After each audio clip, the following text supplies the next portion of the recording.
大家好，我是汉民基督教医院胸腔内科陈焕辉陈医师。那今天我要跟大家介绍慢性咳嗽。那最近自从 COVID-19 新冠肺炎大流行以来，在公共场所我们不小心咳嗽2声就被异样的眼光再看了一下，是不是你有什么被感染的新冠病毒？那基本上被怀疑的啦那这个咳嗽的人就想说，明明不是自己咳嗽不是新冠肺炎，但是呢，被质疑是有新冠肺炎的可能性，就会有压力嘛那所以赶紧就说，我是过敏咳之类的话语避免旁边的人会担心那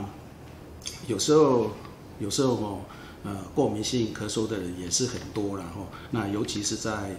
季节交换的时候那秋冬之际的时候很容易就会有咳嗽啦、流鼻水啊、打喷嚏啦，类似的一些过敏的一些症状那现在就是因为流行的关系那 COVID-19 就是新冠肺炎的关系大家都会对咳嗽这个症状特别的敏感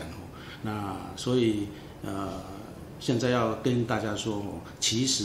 咳嗽本身有很多种可能性所造成的，那我们必须要查出后面的一个真正的原因来做处置跟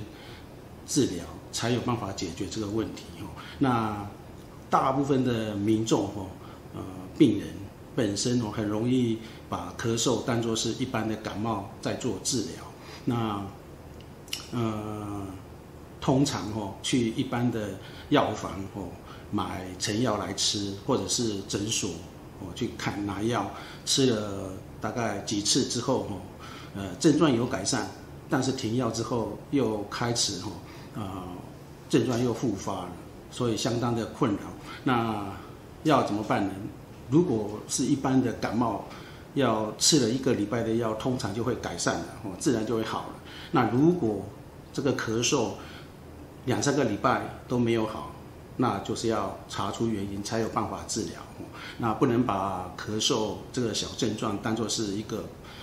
小感冒来做处理，其实背后隐藏着很多有可能会很严重的疾病在后面那如果超过3个礼拜以上的，我们就称之为慢性的咳嗽慢性咳嗽有很多种原因分类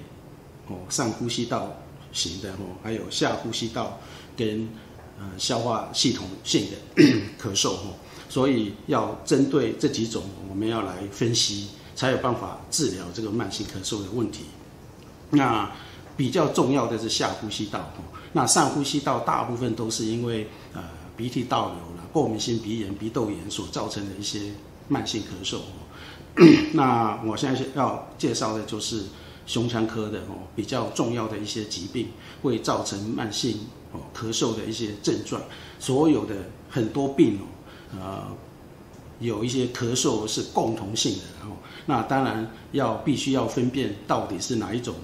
的咳嗽是一定要做检查之后才能分辨的那分辨治疗才有效。第一个比较常见的我们比较熟悉的就是感染性的疾病也会咳嗽。那感染性疾病刚刚我们讲到的 COVID-19 是病毒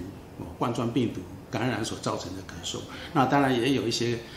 传染性的一些肺结核啦，也会慢性咳嗽咳嗽都不会治得好，用感冒药是不会好的。那第3个细菌性的肺炎或者是霉菌性的肺炎也都可以是感染性的，那没有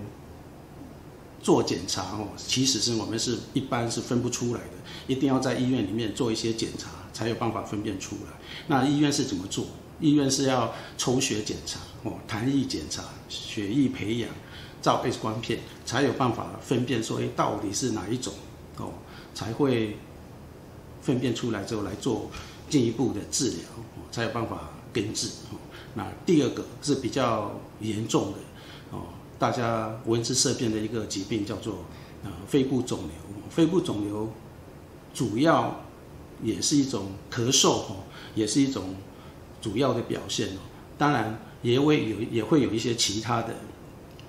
合并的症状，有些时候会有咳血，有的时候胸痛，有的时候有热膜积水的时候会喘，也有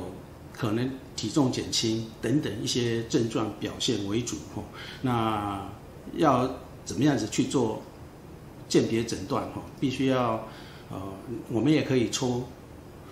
肿瘤指数，也可以照 X 光片来看。那如果肿瘤指数高 ，X 光片又有一个肿块或者是小的结节，都有可能是肿瘤的表现。如果有那些表现的时候，我们就会做切片，再做电脑断层，再做切片检查，最后确认是肿瘤，那必须要用肿瘤的方式处理，才有办法根治。那第三个疾病叫做慢性阻塞性肺疾病，也是一个比较在台湾是普遍的一个疾病。那慢性阻塞性肺病的症状主要就是也是慢性咳嗽，又胸闷喘，有一些喘鸣音，所以各种的疾病里面还是有咳嗽的这个症状。那要怎么去鉴别才是主要？那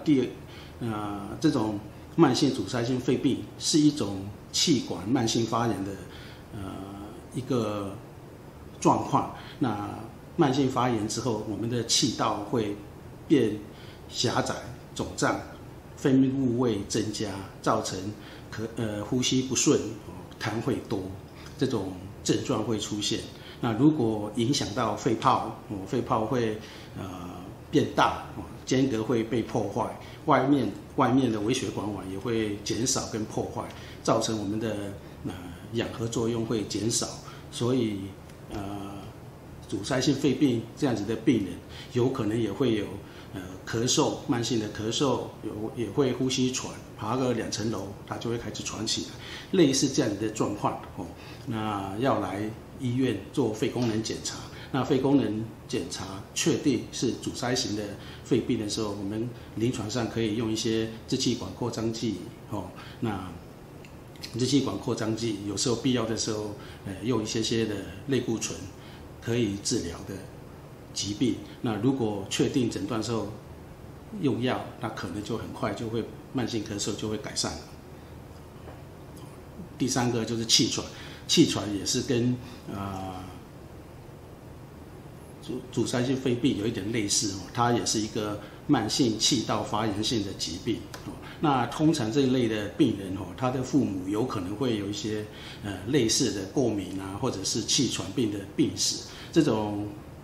气喘病是会遗传的。那如果父母有的话，大概小孩的得到气喘病的可能性是很高的。那这种气喘病是可逆的，所以不是说一整天都在咳嗽，然后那如果是有超过2、3个礼拜的咳嗽的话，你要注意了，它有可能是气喘病发作。那我们要怎么去分辨？那第一，它会有咳嗽、胸闷、呼吸喘，会有喘鸣音这种几个症状。如果有这几个症状都有出现在我们身上的时候，一定要怀疑是不是有气喘病的可能性。那气喘病，那我们要怎么诊断？也是一样的。那需要用肺功能检查。肺功能检查，那如果超过支气管扩张剂吸完2口药之后就吹的肺功能大于200cc 或者是12% 的话，我们就可以诊断说是有可能会有气喘的可能性。气喘治疗也是一样，那用支气管扩张剂跟吸入性类固醇治疗之后，就有可能会症状的缓解。那当然有后面的还有很多我们刚刚说的支气管扩张症也是有可能会慢性咳嗽。第三个就是肠胃科的消化系统的胃酸逆流，也都可能造成它慢性的咳嗽。所以慢性咳嗽的原因相当的多了。那如果只要咳嗽超过2、3个礼拜以上没有改善的话，应该要到医院来做进一步的检查跟治疗。如果有以上的一些慢性咳嗽的